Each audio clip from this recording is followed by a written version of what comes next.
بسم الله الرحمن الرحيم. الحمد لله الذي أحيانا بعدما أماتنا وإليه النشور، والصلاة والسلام على أشرف الأنبياء نبينا محمد صلى الله عليه وسلم. Naam, ikiwa leo ni tarehe 4 ya mwezi wa 7 mwaka 1447 Hijiria, sawa sawa na tarehe 24 ya mwezi wa 12 mwaka 2025 Miladia. Jana nilitoa indhari kwamba leo biidhnillahi karim nitakuja kueleza kile ambacho niliitwa katika ofisi ya kata, na nimefanya hivyo kwa mambo makubwa mawili. Jambo la kwanza, sisi Waislamu wote tunaziheshimu mamlaka ambazo zinatuongoza. Kwa hiyo lazima kufuata maagizo yale ambayo hayapishani na dini yetu sisi. Na kwa sababu ukiangalia katika nchi yetu hii ya Tanzania inaongozwa na katiba. Katiba ndiyo kiongozi mkuu wa kuongoza hizo sheria zilizowekwa. Kwa kuzingatia hilo, basi nikaona kuna ulazima wa kutii lile ambalo nimeelekezwa na serikali yetu hii. Ni jambo la kwanza. Lakini jambo la pili, Uislamu si wa mtu fulani, Uislamu ni wa Waislamu wote. Kwa hiyo kuna ulazima wa kuwajuza Waislamu kinachoendelea katika msikiti wetu huu, Masjid Sheikh Muhammad ibn Abdul Wahhab rahimahullahu ta'ala, Melita kwa Murombo, Arusha. Na hii ni kwa sababu madai ni kwamba walienda watu. Kwanza wamepiga huyo aliyekuja, kiongozi aliyekuja kunifuata hapa, anasema amepewa agizo na diwani ili aje aniombe mimi twende kwenye ofisi ya kata tukafanya mazungumzo, kwa sababu kuna hutuba hapa ilisemwa ikaja na mtindo wa kuwagawa watu. Kwa hiyo kuna ulazima wa mimi kwenda huko, ikiwezekana niende na jopo la viongozi wa hapa ili tukayaseme au tukayajenge haya. Kwa hiyo, lakini malalamiko yaliokwenda kule kwamba Wakristo wa mtaa huu wa Melita wanataka waandamane. Sio kuandamana tu, pia wanataka waje wauchome msikiti huu, msikiti uliopo hapa kwa Melita, msikiti wetu huu. Kwa malalamiko hayo, serikali kwa kuwa inaongoza watu wa aina tatu.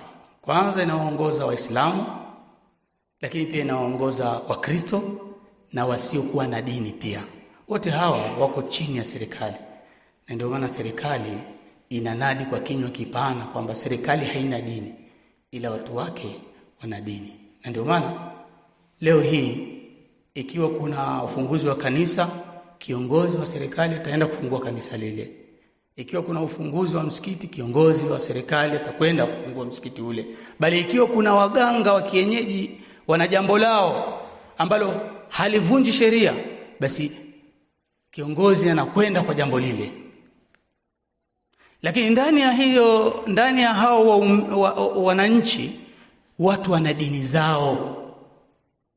Na ndio maana leo unaweza kukuta Mkristo Mkatoliki na Mkristo Mlutheran na Mkristo Msabato, wakawa wanapishana baadhi ya mambo, lakini wakavumiliana kwayo, kwa sababu serikali yetu hii katika katiba yake, nitasoma kipengele kimoja hapa ili mfahamu zaidi.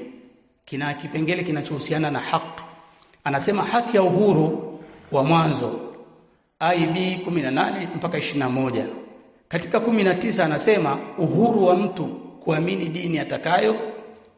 Kila mtu anastahili kuwa na uhuru wa mawazo, imani na uchaguzi katika mambo ya dini, pamoja na uhuru wa mtu kubadilisha dini au imani yake. Lakini kaendelea kwa kusema kazi ya kutangaza dini. Hapa ndo nataka upasikilize vizuri sana, maana ndio mzozo ulipoanzia hapo. Kazi ya kutangaza dini, kufanya ibada na kueneza dini itakuwa ni huru. Chukua kipengele hicho. Itakuwa ni huru na jambo la hiari na mtu binafsi. Kwa hiyo msikiti huu unapotangaza dini, na pengine mtu alikuwa ni Mkristo au Muislamu, kwa kutangaziwa ni jambo huru. Sasa kwa vile serikali imetupa hiyo nafasi ya sisi kutangaza dini zetu kwa dini mbalimbali, lakini kwa utaratibu ambao hauondoi amani. Sisi tunatanguliza amani kwanza kuliko chochote. Na ndio maana mkikumbuka hapa nyuma, wakati watu walikuwa wanataka kuandamana kama hawa ambao wamedai wanataka waandamane hapa kwa Melita kuja kuchoma huu msikiti, basi na vile vile watu walitangaza tarehe 29 wataandamana, na tarehe 9 pia wakasema wataandamana. Serikali ikaimarisha ulinzi, bali misikiti yote ilitangaza amani, kwa sababu Uislamu ni amani. Sasa hutuba ukitaka wewe irudie, kwa sababu baada ya kueleza viongozi wa serikali akiwemo diwani, wakaona na haki, nimefanya kitu cha sawa sawa, lakini kilichotokeza ni kwamba uelewa, pengine mtu kaelewa sivyo.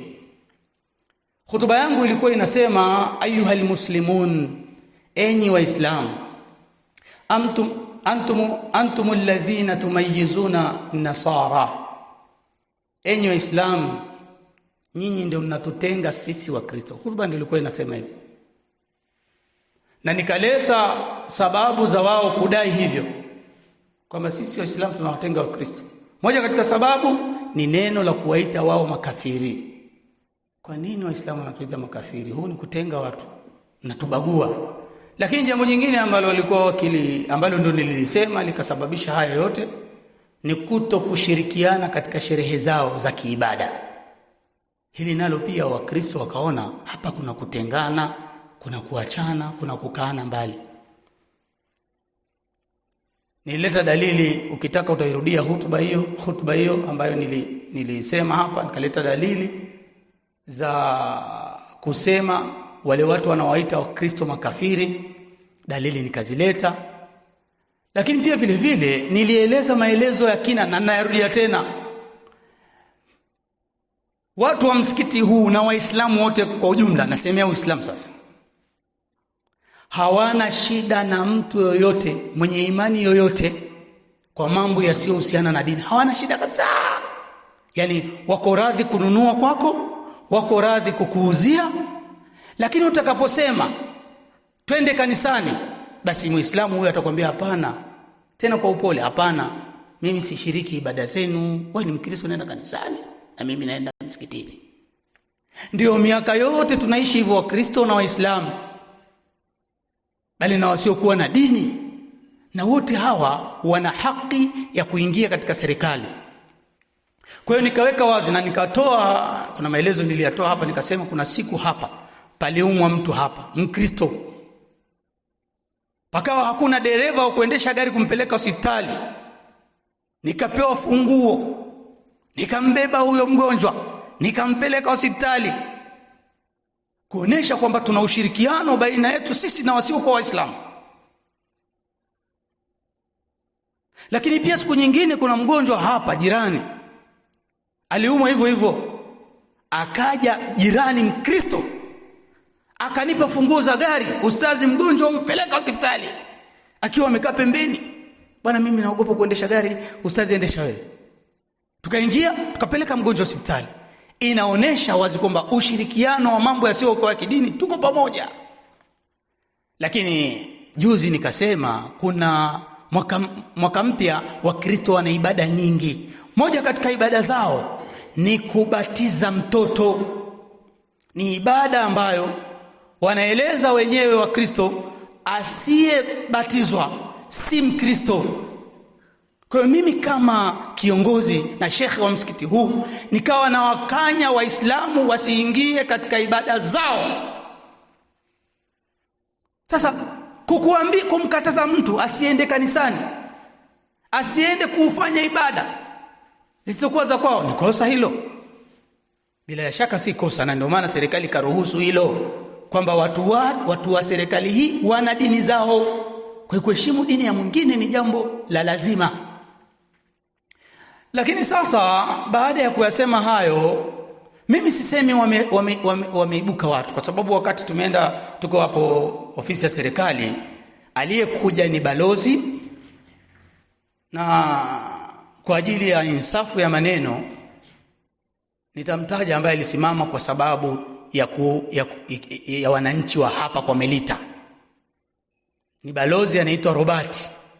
Yeye ndio alisimama badala ya wananchi wa hapa, akasema kwamba hao wanaotaka kuandamana na kuchoma msikiti wamesema ikiwa utataka ushahidi tupigie simu, tutoe ushahidi kwenye simu.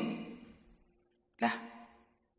Ila mimi binafsi ninayemjua ni mzee mmoja tu, tangu hutuba hiyo niliposimama mpaka leo ameweka uadui kwangu. Mzee mmoja tu ambaye mzee huyu, maana watu wengi tunaishi kwa Melita hapa ni wageni, yani kwa maana tulitoka sehemu nyingine tukaja hapa, asilimia karibia 90. Sasa wengi tunatoka sehemu inaitwa Majengo. Huyo mzee ni mzee wetu, Allah mbariki na amfanyie wepesi aingie katika Uislamu, ni mzee wetu. Sasa mimi namheshimu kama baba kabisa. Lakini alinitukana matusi ya nguoni, kunitukania mama yangu kwa sababu ya hiyo hutuba. Lakini sababu kubwa ambayo ilimpelekea mpaka kutukana, anasema kwamba mimi ninawatukana wa Kristo. Lakini matusi akayataja kabisa, ambayo ni matusi gani mimi nawatukana wa Kristo, au nini kilichosababisha yaseme mimi ninawatukana wa Kristo. Nitaweka sauti yake hapa usikie alichokilalamika na kusema mimi ninawatukana wa Kristo. Kwa lipi nawatukana wa Kristo? Akatoa jawabu. Sikilizeni sauti yake hii. Ndio matusi ndio. Wewe unakataza Waislamu msije kwenye sherehe za Kikristo, wala msile kule. Kwa nini? Kwanza kile kitendo cha kusema usile kwenye sherehe za Wakristo, sio tusi. Ni kama wewe useme hivi, wakataza Wakristo wasije kwenye sherehe za. Sasa ni ujinga huo. Kwa nini wakataze? Kwa nini waende? Basi wa Uislamu. Unataka balozi. Kila mtu ana dini yake. Hapa ni shehe, lakini mimi nataka nikwambie huyu hapa mna kitu. Shetani hawa, kwenda shetani mkubwa wewe. Shetani, wewe ni shetani. Na hiyo ni nyumba ya matusi, sio msikiti. Mara nyingine usiniite. Eti nisikilize kwa ujinga huo sikuishi. Kwa ujinga sikuishi kwa ujinga. Kwa hiyo ikamsababisha apeleke haya maneno katika serikali ya kata ili mimi niitwe kule. Lakini baada ya, kwa sababu serikali hii, kwanza mimi nataka niwaambie kitu kimoja, fahamuni hivyo, na hivyo ndivyo ilivyo. Serikali ulipo ipo. Yaani usidanganye kabisa kwamba mimi nitaongelea chumbani, kwa hiyo serikali haitafahamu. Ulipo ipo. Kwa hiyo naamini kwamba hutuba hii nilizungumza hapa serikali inafahamu. Tangu tulipoanza kuzungumza amani mpaka leo tunawakanya ndugu zetu Waislamu wasishiriki katika sherehe za Wakristo. Serikali yafahamu hilo. Sasa mimi nafahamu ni mtu mmoja tu mwenye malalamiko haya, ambaye amenadi live moja kwa moja, na ushahidi upo kwamba msikiti huu atauchoma moto. Lakini si kama ni kikundi cha watu. Na ndio maana waliokwenda, maana siku hiyo mimi ninatukanwa, huyu Balozi Robert alikuwa anaona kwa jicho lake nikitukanwa, na akiwa amenyamaza hakusema lolote, na mimi sikusema kitu kwa sababu ninamheshimu kama baba, sikuweza kumjibu lolote. Lakini pia waumini wangu wa msikiti huu, mmoja alitukanwa matusi ya nguoni kwa sababu na akathibitishiwa tutauchoma huo msikiti, akisemea Wakristo tutauchoma huo msikiti, tutaandamana, nyie kazi yenu kuoa tu. Sema maneno kama haya. Nyie mtu akifa mnaoa nyinyi. Naye jamaa akamwambia yeye ndio, hata ukifa mke wako tutamstiri. Sisi Waislamu ndio kawaida yetu kustiri wajane. Kwa hiyo tutamstiri mke, ukifa tu mke wako tunamstiri, tunamuoa kwa sheria. Hilo sio tatizo. Kwa hiyo sisi tunaishi katika mji huu, tunaishi katika nchi hii kwa kuvumiliana kwa dini zetu. Na ndio maana wanatushangaa watu wa nchi za mbali huko kwamba inakuwaje kuna makabila mengi lakini hawagombani kwa makabila yao. Kuna dini nyingi lakini hawagombani kwa dini zao. Kwa hiyo serikali kanitaka nije niliweke wazi jambo ambalo nililokusudia. Mimi nilichokisudia, nikimalizia nilichokikusudia kwenye hutuba yangu, nilikusudia kuwakataza Waislamu kuto kushiriki ibada za Wakristo. Na si hivyo tu, nitaendelea kuwazuia Waislamu na kuwakanya wasishiriki ibada zisizokuwa za kwao. Lakini pia nikiwaambia tunzeni amani, msije mkasababisha uvunjifu wa amani kwa sababu ya kujizuia na ibada za wengine. Na mkiona unajizuia ibada, mtu anakulazimisha njoo kwenye Pasaka, njoo kwenye Krismasi, anakuambia mimi Muislamu, anakuambia njoo, anakutaka kumpiga, naenda kamshtaki. Sasa mwenye haki ya kushtaki ilikuwa ni mimi, lakini kwa sababu Waislamu ni dini ya amani na wana amani, kwa hiyo nikaona kwenda kumshtaki mzee wa watu na kusema anataka kuchoma msikiti, kuweka taharuki mitandaoni huko, kwa sababu tunayasema tunarusha kwenye mtandao. Mitandaoni huko wanashangaa, baadhi ya watu wananipigia simu, ustadhi vipi bwana hapo? Nasikia kuna amani. Namwambia amani ipo ya kutosha. Ni mtu mmoja tu hapa anasumbua watu. Sasa nikaamua na mimi ngoja nikamshtaki kwa sababu nataka kuchoma msikiti. Na mimi nataka nikupe taarifa, wewe Mkristo na wewe Muislamu, misikiti yote inakuwa chini ya taasisi, chombo ambacho kinatambulika na serikali. Na misikiti si mali ya mtu, ni mali ya Waislamu. Kwa hiyo utakapochoma msikiti mmoja, kuna misikiti mingine, na unaweza kusababisha vita vya kidini wewe kwa kule kuchoma msikiti. Kwanza maneno hayo ni maneno mabaya.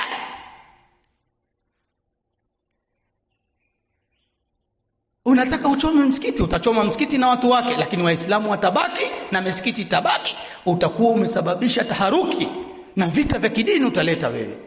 Na sisi siku zote tunasema amani, amani. Kwa hiyo nikaambiwa nije niwaeleze waumini wa hapa, nizungumze kwa spika, sauti sikikane kama walivyosikia mwanzo. Mimi nimekataza watu kwenda kwenye ibada zisizokuwa za Waislamu.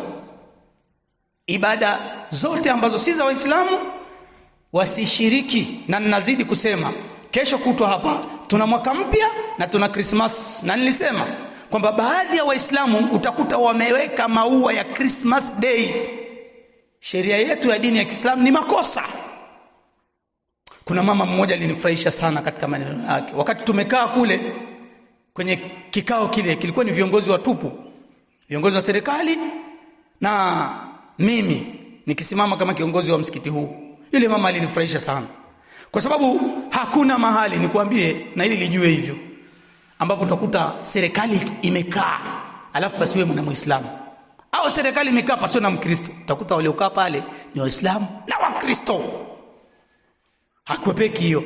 Sasa yule mama akasema, lakini kweli mimi nilimsikia hiyo Ijumaa alivyozungumza, alichokisema mimi naona ni sawa tu, kwa sababu hata Wakristo hawajagi kwenye sherehe zetu za hakika, ukiwaalika hawaji. Kwa hiyo shekhe alichokisema ni sawa, kwa sababu hata wanakaa na tujadili tusiende kwenye sherehe zao za kuchinja ile hakika, tunachinjia mtoto. Wakristo hawaji, na huwezi kumlaumu kwa sababu ni imani yake. Huwezi kumtoa kwenye imani yake ukamleta kwenye imani. Nikimalizia, Allah subhanahu wa ta'ala anasema la ikraha fi dini, usilazimishe. Na hapa walikuwa wanaambia maswahaba imeshapigwa da'wa na Mtume sallallahu alayhi wasallam, wameukubali Uislamu maswahaba. Baada ya kukubali Uislamu, maswahaba walikuwa kama Masai ana wake zake 4, 10 mpaka 15 wa Masai wanakuwa na wanawake. Sasa ameshaslimu yeye anasema hivi, lazima na mke wangu na watoto wangu lazima waslimu. Kwa vile Uislamu ni dini ya insafu na inachunga, inataka wewe ukiingia kwenye imani uingie kwa moyo, si kwa kulazimisha. Allah subhanahu wa ta'ala akateremsha aya akasema, la ikraha fi dini, usilazimishe mtu katika dini. Lakini akaendelea kusema, qad tabayyana rushdu min al-ghayy, ubainifu umeshapambanuliwa. Faman yakfuru bit-taghut, atakayemkataa shetani, wa yu'min billah, na akamwamini nani? Allah. Akamaliza na maneno, faqad istamsaka bil urwati al-wuthqa, mtu huyu atakuwa ameishika kamba madhubuti, lam fisama laha, kamba hii haikatiki kama, kwa sababu ameshikana na tauhidi, ameshikana na kumpokesha Allah, kwamba mimi namwabudu Allah tu. Kwani nyinyi hamjui kama kuna watu wanaabudu ng'ombe jamani? Sasa yule anayeabudu ng'ombe anakuja kuambia bwana, kuna kula ng'ombe kuanzia sasa, sitaki nyinyi mnatunyanyapaa, nyinyi dini zingine mnakula ng'ombe, na ng'ombe ni Mungu wetu, msile ng'ombe. Kaenda kwenye ofisi ya kata huko, anasema watu wanakula ng'ombe bwana. Serikali kwa sababu ina nidhamu, na hao watu ni watu wake wote, hao Waislamu, Wakristo pamoja na wasiokuwa na dini, ni watu wake wote, basi itawaita, itawasema, alafu itawaekea mwongozo, hebu fanyeni hivi, alafu tunzeni amani. Sasa mimi nasema kwa kinywa kipana kabisa, huyu ni mzee wangu na ni mtu mmoja, na warudia tena, ni mtu mmoja. Na kama sio mtu mmoja, na hata siku hiyo yeye hakuja, bora hata angekuja na yeye hakuja kwenye kesi, mimi sihitaji kumshtaki. Ni mzee. Alafu chingine alikisema kibaya, mimi katika jambo ambalo nalifahamu, wanajeshi ni watu ambao kazi yao ni kulinda amani ya nchi, na wao wanakuwa karibu na watu. Sasa anatangaza wasema wanajeshi wamelita wote, wanapiga simu polisi, wanapiga simu siji wapi. Diwani anasema nimepigwa simu na wanajeshi wamelita huko, wanasema hakuna amani huko kwa Melita. Mwanajeshi wewe ndio usemea kuna amani, wakati ndio ndio amani mwanajeshi. Itakuwa pengine wewe umefukuzwa kazi, au kama hujafukuzwa kazi umestaafu. Na kama hujastaafu, basi wewe utakuwa ni kirusi katika serikali, kwa sababu haiwezekani ukaitangazia eti unasema hakuna amani katika nchi yako, wewe mwanajeshi. Mbona ni aibu hiyo? Mwanajeshi kusema hakuna amani katika mtaa wake, wakati ndio mlinda amani. Kwa hiyo mimi ndugu zangu ni hayo, na maneno ya mwisho ya kusema, Mtume wetu Muhammad sallallahu alayhi wasallam alimshika kijana. Hadithi ni ndefu, lakini mimi namalizia mwisho aliposema, na hivi ndio Waislamu tulivyo. Akamshika kijana akamwambia, watu wakijikusanya, yani dunia nzima ikajikusanya ili ikunufaishe kwa lile ambalo Allah hajataka unufaike kwalo, kwa lile ambalo Mwenyezi Mungu hajataka unufaike kwalo, dunia ikajikusanya yote, bwana tumnufaishe huyu kijana, tumnufaishe huyu mtu, basi kama Allah hajataka halitotimia maisha yako yote. Namba moja hiyo. Namba mbili, ikiwa umma mzima utajikusanya, watu wako wamelita, watu wamemshuku, kwa sababu jamaa anasema speaker inasikika mpaka amemshuku huko, watu wamemshuku, ananipigia simu anasema bana huko vipi, hakuna amani huko. Askari wanasema tuje tumkamate. Askari wana akili, hawakurupuki. Mpaka siku unatiwa mkononi, basi ujue upelelezi umekamilika.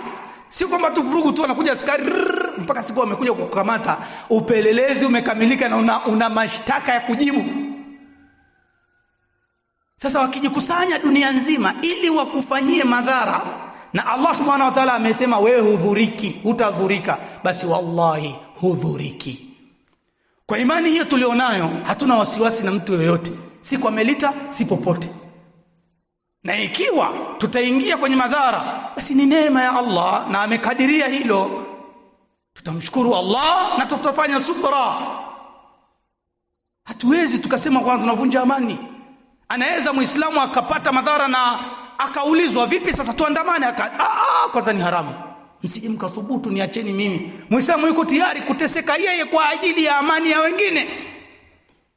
Leo unakuja kusema kwamba msikiti unavunja amani kwa sababu imekataza watu wasile chakula cha Krismasi, wasishiriki ubarikio. Kwanza kile kitendo cha kusema usile kwenye sherehe za Wakristo, sio tusi. Sasa ni ujinga huo. Kwa nini wakataze? Kwa nini waende? Wazi wa Uislamu. Unataka balozi? Kila mtu anajua. Wewe hapa ni shehe, lakini mimi nataka nikwambie huyu hapa mna kitu. Shetani hawa, kwenda shetani mkubwa wewe. Shetani, wewe ni shetani. Na hiyo ni nyumba ya matusi, sio msikiti. Hizi ni chuki sasa binafsi. Kwa hiyo mimi ni haya ambayo niliambiwa na serikali niyalete, nimeshafahamisha sasa. Wewe ambaye hujafahamu unaweza kunitafuta, kuniambia ustazi, mimi kuna sehemu sijafahamu, naomba nieleweshe vizuri. Hivi ulisemaje pale? Usiende ukanishtaki wala usiende ukasema kwa mtu, kwa sababu mimi ndio mtoa mada na mimi ndio mhusika mkuu. Lakini pia na nyinyi ambao mko msikitini hapa, kama kuna sehemu ambayo hamjafahamu kwa njia moja au nyingine, usipate tabu ya kwenda kumuuliza mtu mwingine kule kwamba mbona pale sijamfahamu, hivi alikusudia nini pale? Kwa kama alafu mazungumzo saa nyingine unaweza kuzungumza kupita kuna mtu hajafahamu kitu akakiweka ili akuulize, lakini ukawa hujampa fursa ya kuuliza. Kwa hiyo hapa nakuulizeni kama kuna mahali pengine nimeteleza kwa njia moja au nyingine, au nimeisahau sehemu, au sijaisema sawa sawa, basi nafasi ni ya kwenu. Uniambie wapi nimekosea au uniulize ili niweke sawa kabla sijashuka kwenye maiki hii. Naam.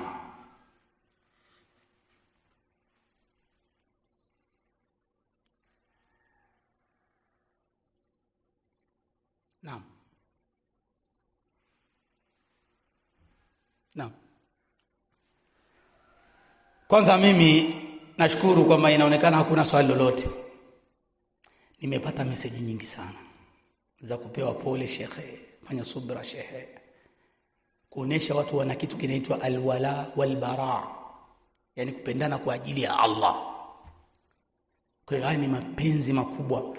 Bali nimetumiwa message za pole na subra hata kwa watu ambao katika yale makundi tulionayo, ambaye mimi siko katika kuyasemea hayo, basi ni kundi jingine na mimi ni kundi jingine, lakini nakwambia pole ustaz, fanya subra. Mitume walipita katika njia hizo.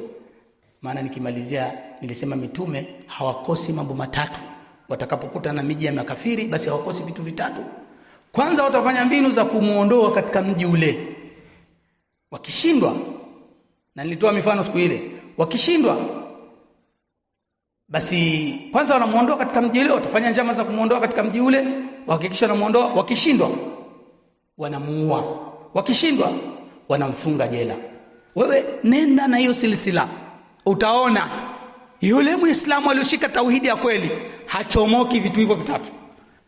Na ndio maana tukasema Yusuf alifungwa kaiko jela, lakini alifanya subra, hakuambia tuandamane nini. Mimi Muislamu nimewekwa ndani bwana, andamane nini? Hakunaga maandamano sisi katika Waislamu. Sasa nashangaa huyo jamaa akasema mpaka Waislamu wanataka waandamane pia. Si ni Muislamu gani? Kwa inshallah taala, Allah wabarik, na nisamehe kwa kutumia muda wenu.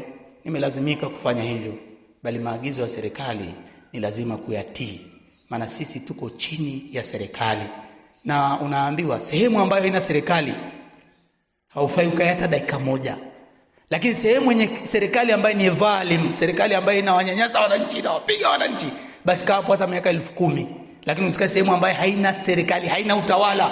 Na ndio maana unaona lilipokuja hivi vuguvugu tumeitwa kwa ofisi ya kata, ofisi ya chini kabisa. Ina maana hapo ikizidi inaenda juu mpaka juu. Kwa inshallah taala tutaishia hapa. Subhanakallahumma wa bihamdik, ashhadu an la ilaha illa anta, nastaghfiruka wa natubu ilaika.